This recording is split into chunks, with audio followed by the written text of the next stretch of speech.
Hello दोस्तों, नमस्कार। Study portal में आप सबका स्वागत है। मैं आपका साथी और गाइड डॉक्टर विजय। दोस्तों, आज भारत सरकार ने यानी भारत की सेंट्रल सरकार ने एक कानून पास करने के लिए मंजूरी कैबिनेट की दे दी है, जिसके अंदर पिछले साल से आप लोगों को सुनने में आ रहा था कि भारत के अंदर एसएससी हो या बैंकिंग हो या फिर रेलवे की जॉब हो, सबके लिए एक कॉमन टेस्ट की बात हो रही थी। और इस सारी प्रक्रिया को अंजाम देने में काफ़ी सारा टाइम आपको लग गया। आज भारत सरकार के द्वारा, कैबिनेट के द्वारा एक मंजूरी दी गई है। अब कैट आपके लिए सीईटी जो है, वो आपके लिए अब कंपल्सरी हो जाएगा। सीईटी कैट क्या है? एनआरए यानी नेशनल रिक्रूटिंग एजेंसी क्या है? किस तरीके से ये काम क्या करेंगे? और बहुत सारे क्वेश्चन बच्चों के हैं। काफ़ी सारे बच्चे पूछ रहे हैं, तो फिर एसएससी नहीं रहेगा? क्या आईबीपीएस नहीं रहेगा? क्या आरआरबी जो रेलवे रिक्रूटमेंट बोर्ड है उसकी अब जरूरत नहीं पड़ेगी? क्या इनको खत्म कर दिया जाएगा? बहुत सारे क्वेश्चन बच्चों के दिमाग में हैं। कैट किसके ऊपर लागू होगा? क्या क्वालिफिकेशन होगी? किस तरीके का पेपर होगा? कैसा सिलेक्शन हो, मेरिट जाएगा? यानी इतने सारे, कितनी बार आप कैट दे सकते हो, एक साल में कितनी बार होगा, ऑनलाइन होगा या ऑफलाइन होगा? तमाम क्वेश्चन बच्चों के आज काफी सारे मैसेज बच्चों के, चाहे कमेंट में हो, चाहे व्हाट्सएप पे हो, चाहे फेसबुक ग्रुप्स में हो, भरमार इन क्वेश्चनों की थी। तो इस वीडियो में हम कंप्लीट डिस्कस करेंगे। एक भी क्वेश्चन आपका मैं यहाँ पर कोशिश करूंगा कि छूटे ना। तो आइए शुरू करते हैं। शुरुआत में ही ऑल ओवर इंडिया में हमारा स्टडी मटेरियल एसएससी का, बैंकिंग का, केवीएस, सीटेट, डीएसएसबी, सभी प्रकार का स्टडी मटेरियल बाय कोरियर भेजा जाता है, जिसको इस नंबर पर कॉल या मैसेज करके आप लोग ऑर्डर कर सकते हैं। अब बात करते हैं इसका, जो आज नया जो एक्ट बनने की तैयारी भारत के अंदर चल रही है उसकी। Union information and broadcasting minister Prakash Javadekar on Wednesday 19 August 2020 announced that the government will be setting up a national recruitment agency to conduct a common eligibility test। यानी प्रकाश जावड़ेकर जी, जो union information and broadcasting minister हैं, उन्होंने आज घोषणा की है कि सरकार NRA national recruitment agency organise करने की या सेट करने की तैयारी कर रही है, जो एक कॉमन एलिजिबिलिटी टेस्ट यानी कैट नाम का एग्जाम आगे जाकर लिया करेगा। Some of the problems faced by the candidate are the multiplicity of exam, fees, dates, expenses. यानी उन्होंने कहा कि बहुत सारे बच्चे कई सारी परेशानियों का सामना कर रहे थे, क्योंकि बहुत सारे उनको एग्जाम देने होते थे, काफी सारी बार उनको फीस पे करनी पड़ती थी, डेट्स का कंफ्यूजन ज्यादा होता था और बहुत सारे उनके एक्सपेंसेस और खर्चे हो जाया करते थे। अब इसमें क्या कहा गया है? There are more than 20 recruitment agency in the central government. Central government के अंदर 20 से भी ज्यादा रिक्रूटमेंट एजेंसीज हैं राइट नाउ। अभी we are bringing 3 agencies under the national recruitment agency and will eventually bring all of them under it. यानी उन्होंने कहा कि अभी वर्तमान में हम 3 एजेंसी जो है वो एनआरए के अंदर ला रहे हैं। अब एनआरए की अगर बात करें, एनआरए के अंडर में कौन सी 3 एजेंसी आई है? अब शुरुआत क्या चल रही है? सबसे पहले आपकी आरआरबी रेलवे रिक्रूटमेंट बोर्ड जो है, दूसरा आपका आईबीपीएस जो बैंकिंग सेक्टर के लिए रिक्रूटमेंट करता है, और तीसरा है आपका एसएससी जो ऑल ओवर इंडिया के अंदर वैकेंसीज फिलअप करवाता है। अब इन तीनों एजेंसियों को, आरआरबी को, आईबीपीएस को और एसएससी को, सबसे पहले एनआरए के अंडर में लाया जा रहा है। और जो जो एजेंसीज एनआरए के अंडर में आएंगी उन्हीं के ऊपर वर्तमान में जो कैट है वो आपका कॉमन एलिजिबिलिटी टेस्ट जो है वो लागू होगा। There are 1.25 lakh vacancies every year in group B and C for railways, banks and SSC, for which 2.5 crore to 3 crore people applies. यहाँ कहा गया है कि हर साल लगभग 1.25 लाख वैकेंसीज रेलवे में, बैंकिंग सेक्टर में और एसएससी में आती है, जिसमें 2.5 से 3 करोड़ बच्चे जो हैं वो अप्लाई करते हैं। The National Recruitment Agency will conduct the Tier 1 examination for these 3 agencies online। इसमें कहा है कि जो एनआरए है जो एनआरए है वो इन तीनों एजेंसीज के लिए, रेलवे के लिए, बैंकिंग के लिए और एसएससी के लिए जो है वो एक एग्जाम लेगा जो टायर वन कहलाएगा, ओनली टायर वन कहलाएगा। क्योंकि अभी ये एजेंसियां टायर वन भी लेती हैं, टायर टू भी लेती हैं, इंटरव्यू भी लेता है, चाहे वो बैंकिंग सेक्टर के क्लरिकल से लेकर पीओ और एसओ तक वैकेंसीज हो, चाहे वो एसएससी की क्लरिकल लेवल से लेकर के आपकी सीजीएल तक की हो, या फिर रेलवे के अंदर आरआरबी के अंदर भी अलग अलग वैकेंसीज हो। इन सभी को वर्तमान में टायर वन, टायर टू और उसके साथ साथ इंटरव्यू के लिए लिया जाता है। लेकिन सरकार ने अभी कहा कि एनआरए जो लेगा वो सिर्फ टायर वन लेगा।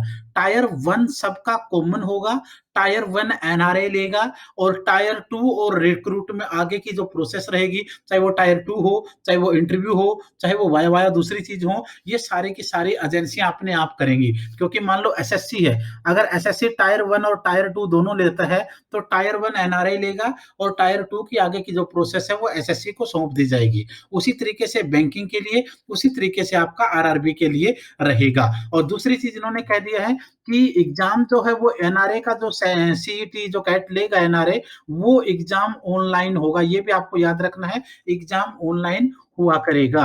और 2021 से तैयारी है। The agency will conduct exam in 12 languages. अब ये कहा गया कि जो एजेंसी है वो एग्जाम को जो कंडक्ट कराएगी वो 12 लैंग्वेजेज में होगा, यानी 12 भाषाओं में होगा।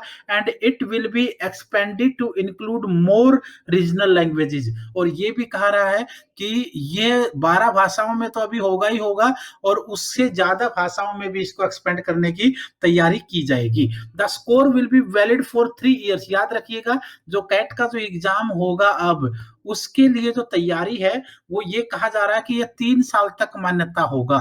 इसकी जो वैलिडिटी रहेगी एक बार पास करने के बाद वो 3 साल की रहेगी। लेकिन आगे क्या कहता है, and candidate will have a chance to improve the score by taking the exam again। एक चीज याद रखना है, 3 साल की वैलिडिटी इस एग्जाम की होगी जो आपका एनआरए के थ्रू लिया जाएगा। लेकिन अगर आपको लगता है कि आपके एग्जाम में नंबर कम आए हैं, स्कोर कम आया है, तो आप इंप्रूव कर सकते हैं। आप 3 साल के अंदर अगर हर साल 2 बार होगा तो आप चाहे हर चांस में दीजिए, आपको कोई रोकने वाला नहीं होगा। अगर अब की बार आपका अच्छे मार्क्स आए हैं, अगली बार अगर कम आएंगे तो आपका पिछले वाला हाईएस्ट स्कोर मान्य होगा, और अगर अगली बार आपके ज्यादा आ गए तो फिर आपका अगली बार वाला हाईएस्ट स्कोर मान्य होगा। ये चीज आपको याद रखनी है। ये चीजों, और कितने नंबर का होगा, क्या सिलेबस होगा, ये बहुत सारी चीजें अभी अंधेरे में है, एक प्रकार से कह सकते हैं, या अभी पिटारे में है।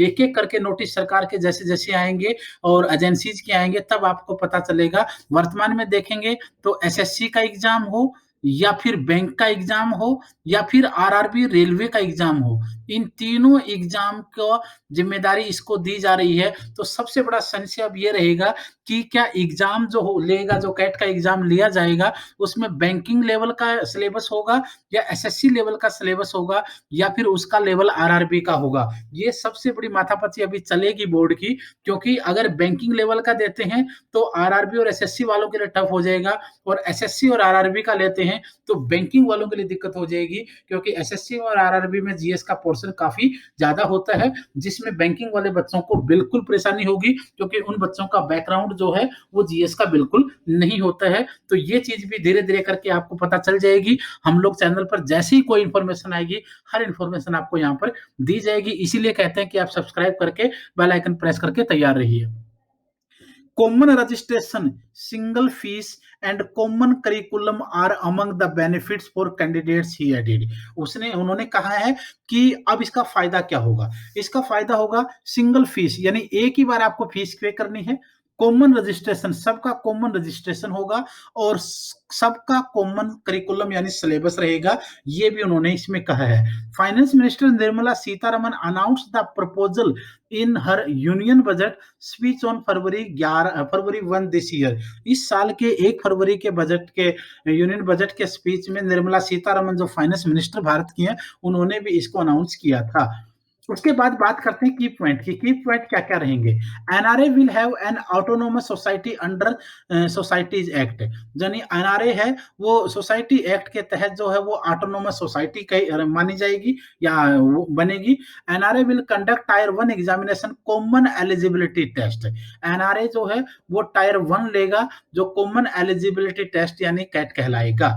तीसरी चीज जो है वो ये है कि CAT will be online. CAT का एग्जाम जो होगा ये वो ऑनलाइन होगा और every district will have at least one exam centre.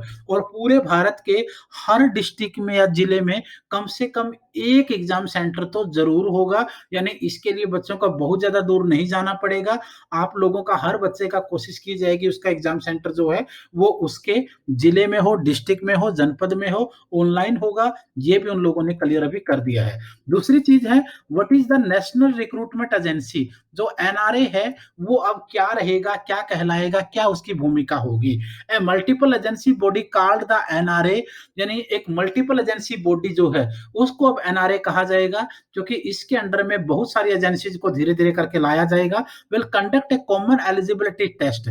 जो एक कॉमन एलिजिबिलिटी टेस्ट यानी कैट करवाएगी to screen shortlist candidate for the group B and C. याद रखिएगा बी, ग्रुप बी और ग्रुप सी की पोस्ट के लिए अभी इसकी शुरुआत की जा रही है और ये एक स्क्रीनिंग और शॉर्ट लिस्टेड टेस्ट होगा। क्योंकि मान लो 10 लाख बच्चों ने अप्लाई करना है, उन 10 लाख बच्चों में से अगर आपको 5,000 या 4,000 चाहिए तो उस तरीके की छंटनी करने की प्रोसेस यहाँ पर आगे अभी शुरू हो जाएगी। तो एक प्रकार से बी और सी पोस्ट रहेंगी और नॉन टेक्निकल का जिक्र इसमें किया जा रहा है सी के अंदर, ये भी याद रखना है। उसके बाद है NRA will have representative of ministry of railways, ministry of finance, department of financial services, the assessee, RRB and IBPS. NRA जो है will have representative of ministry of railways, जिसके अंदर इसके अंदर मिनिस्ट्री ऑफ रेलवेज के लोग होंगे, ministry of finance के लोग होंगे, डिपार्टमेंट ऑफ फाइनेंशियल सर्विसेज के लोग भी होंगे, द एसएससी, आरआरबी, आईबीपीएस इन सभी के इसमें प्रतिनिधि होंगे। It is envisioned that the NRA would be a specialized body bringing the state of the art technology and best practices to the field of central government recruitment. यानी NRA है वो एक specialised body होगी जो central government की recruitment के लिए हर level पर काम करेगी, स्टेट लेवल पर भी और सेंट्रल लेवल पर भी। एग्जामिनेशन सेंटर की यहाँ पर बात की जा रही है। एग्जामिनेशन सेंटर का क्या क्राइटेरिया होगा? Examination centre in every district of the country would greatly enhance access to the candidates located in far flung areas. ये कहते हैं कि हर डिस्ट्रिक्ट के अंदर एग्जामिनेशन सेंटर होगा पूरे भारत के अंदर और दूर दराज के क्षेत्रों के अंदर भी सेंटर बनाए जाएंगे। Special focus on creating examination infrastructure in the 117 aspirational districts would go a long way in affording access to candidates at a place nearer to where they reside. तो यानी एक प्रकार से इसमें कहने का मतलब ये है कि हर जगह एग्जामिनेशन सेंटर होंगे डिस्ट्रिक्ट लेवल पर, जैसे आमतौर पर सीटर जैसे एग्जाम होते हैं वही प्रोसेस इसमें अपनाई जाएगी। The benefits in terms of cost, effort, safety and much more would be immense. जिसमें काफी सारे फायदे आप लोगों के होंगे। एग्जामिनेशन सेंटर की बात इसके अंदर आपके लिए आ चुकी है। The proposal will not only ease access to rural candidates, it will also motivate the rural candidates residing in the far-flung areas to take the examination and thereby enhance their representation in central government jobs. ग्रामीण क्षेत्र के बच्चों को भी इसके अंदर काफी फायदा होगा। Taking job opportunity closer to the people is a radical step that would greatly enhance ease of living in for the youth. सबके लिए इसमें फायदा होगा। यानी जो मेन टॉपिक पॉइंट है उनको मैं समझाने की कोशिश करता हूँ। Relief to the poor candidate, क्या फायदा होगा? Presently the candidates have to appear in multiple examination conducted by multiple agencies. यानी वर्तमान में बच्चों को बहुत सारी एजेंसीज के द्वारा जो बहुत सारे एग्जाम लिए जाते हैं उन सब में कैंडिडेट को अपीयर होना पड़ता है, फीस पे करनी पड़ती है, किराया लगाकर जाना पड़ता है, कोचिंग लेनी पड़ती है, किताबें खरीदनी पड़ती हैं, ट्यूशन लेने पड़ते हैं, यानी बहुत सारे खर्चे उनके अभी हैं। Apart from the examination fees candidate have to ensure additional expenses for travel, boarding, lodging और बहुत सारे होते हैं एक प्रकार से आप कह सकते हैं। तो ये सारे खर्चे इसको कम करने की कोशिश की गई है और इससे सबको फायदा गरीबों को भी होगा। A single examination would reduce the financial burden on the candidates to a large extent. यानी इससे जो गरीब बच्चे हैं उनके ऊपर से एक फाइनेंशियल बर्डन जो है वो कम हो जाएगा। Women candidates to benefit greatly, women candidates के लिए भी इसमें बात की गई है। Women candidates specially from rural areas face constraint in appearing in multiple examination as they have to arrange for transportation and place to stay in places that are far away। यानी महिलाओं को भी, ग्रामीण क्षेत्र की लड़कियों को, बच्चियों को भी बहुत ज्यादा समस्या होती है, क्योंकि जब वो अलग अलग एग्जाम देते हैं तो फाइनेंशियल प्रॉब्लम तो आती ही आती है। उनको अलग अलग शहरों में जाना, बार बार एग्जाम के लिए जाना, ये भी बहुत बड़ी समस्या है। आमतौर पर घर वाले इतना अलाउ नहीं कर पाते हैं, कभी वो इतना बियर नहीं कर पाते हैं, कभी इतना अलाउ नहीं कर पाते हैं, कभी पैसे की समस्या, कभी सामाजिक बंधन, कभी घर में कोई होता नहीं है, कभी काम धंधों के जो अपने काम में बिजी होते हैं उनको टाइम नहीं होता है। बहुत सारी समस्याएं बच्चियों को हैं। They sometimes have to find suitable person to accompany them to these center that are located far away. कई बार उन्हें अपने साथ जिसको ले जाना होता है, मम्मी को, पापा को, भाई को, बहन को, वो भी बड़ी समस्या आती है, उनके लिए टाइम नहीं होता है दूर से किसी भी एग्जाम को दिलवाने में। The location of test center in every district would greatly benefit candidate from rural area in general and women candidate in particular. यानी अगर डिस्ट्रिक्ट लेवल पर एग्जाम सेंटर होगा तो ग्रामीण क्षेत्र के बच्चों को तो फायदा होगा ही होगा, खास करके लड़कियों को इसमें और ज्यादा फायदा होगा, क्योंकि उसमें उन लोग को एग्जाम देने में आसानी रहेगी, कोई भी उनको मना नहीं करेगा, ये बहाना नहीं मिलेगा कि आपका एग्जाम सेंटर कहाँ आएगा और आपके साथ कौन जाएगा, ये समस्या नहीं होगी। CAT score to be valid for 3 years, no bar on attempt. यानी ये कहता है कि कैट का जो आपका एक प्रकार से वैलिडिटी होगी वो 3 साल की होगी, और नो बार ऑन अटेम्प्ट, आपको कितनी बार अटेम्प्ट देना है उसके ऊपर कोई कंडीशन नहीं होगी। The CAT score of the candidate shall be valid for a period of 3 years from the date of declaration of the result. जिस दिन आपका रिजल्ट, मान लो 2021 के अंदर इसको शुरू करवाने की बात कर रहे हैं, और 1 जुलाई 2021 को मान लो आपका रिजल्ट आया, एग्जाम का वो मैटर नहीं करता है, 1 जुलाई 2021 को अगर आपका रिजल्ट आता है तो इस डेट से लेकर के 3 साल तक आपका ये सर्टिफिकेट जो है वो मान्य होगा, इसकी वैलिडिटी होगी। और अगर आपको बार बार एग्जाम देना है, बीच में दोबारा देना, तो कोई बंधन नहीं है। The best of the valid score shall be deemed to be the current score of the candidate. यानी जो बेस्ट स्कोर होगा वो आपका मान्य होगा। वो इसलिए कहा जा रहा है क्योंकि मान लो 2021 में आपने दिया, 2022 के अंदर स्टार्टिंग में दिया, 2022 के अंदर आपने लास्ट में दिया, यानी ये तीनों एग्जाम आपने दिए, लेकिन इनमें से जो आपका हाईएस्ट स्कोर होगा वो आपका मान्य होगा, उसको कंसिडर किया जाएगा। There shall be no restriction on the number of attempt to be taken by a candidate to appear in the category subject to the upper age limit. यानी अपर एज लिमिट तक कितने भी multiple आप लोग इस attempt दे सकते हैं, आपको कोई मना नहीं किया जाएगा। अच्छा, एक एज लिमिट के बारे में बहुत सारी समस्याएं अभी हैं, लेकिन अभी उसके बारे में भी कुछ क्लियर नहीं हो पाया है। Relaxation in the upper age limit shall be given to the candidate to SC, ST, OBC and other categories as per the extent policy of the government। यानी SC, ST और OBC को जो age relaxation दिया जाएगा, age relaxation जो दिया जाएगा वो सरकार की पॉलिसी के अकॉर्डिंग ही दिया जाएगा, जैसे नॉर्मली दिया जाता है, उसके ऊपर किसी प्रकार का बदलाव नहीं होगा। This would go a long way in mitigating the hardship of the candidate who spend a considerable amount of time, money and effort preparing and giving the examination every year। यानी इससे इन सब बच्चों का फायदा होगा, ये यहाँ कहने की कोशिश की जा रही है। स्टैंडर्डाइज टेस्टिंग क्या होगी? NRA shall conduct a separate CAT exam CAT is for the 3 level of graduate. यानी तीनों लेवल के लिए करवाया जाएगा, ये भी आपको ध्यान रखना है। इसमें आपका चाहे वो हायर सेकेंडरी का हो, चाहे वो मैट्रिकुलेट का हो, या फिर आपका ग्रेजुएशन का हो, इसमें तीनों लेवल पर, जैसे मान लो कैट आपका होगा तो ये तीनों लेवल पर होगा।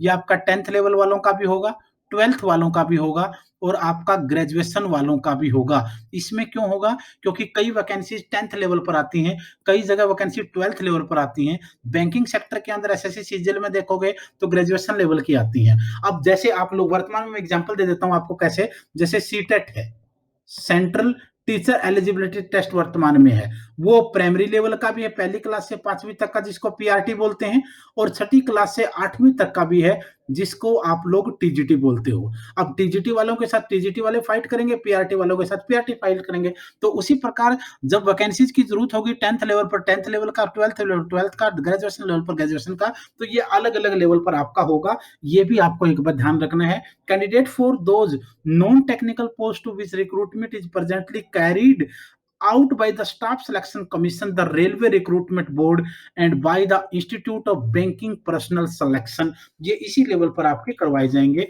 Based on the screening done at the CAT score level, final selection for recruitment shall be made through separate specialized tier 2, tier 3 of examination which shall be conducted by the respective recruitment agency। अब उस मुद्दे पर बात करते हैं जो इन्होंने कहा है। जो एनआरए लेगा, एनआरए जो एग्जाम लेगा उसको बोलेंगे आप लोग कैट, और कैट जो है वो आपका टायर 1 होगा। अब अगर टायर 2 लेना है और अगर आपका टायर 3 लेना है तो फिर ये जो हैं वो वही एजेंसीज लेंगी जो पहले लेती आई हैं। आरआरबी को लेना है तो आरआरबी लेगा, आईबीपीएस को लेना है तो आईबीपीएस लेगा, और एसएससी को लेना है तो एसएससी लेगा। ये टायर 2 और टायर 3 का अगर मैटर आता है तो वहां इनका काम होगा।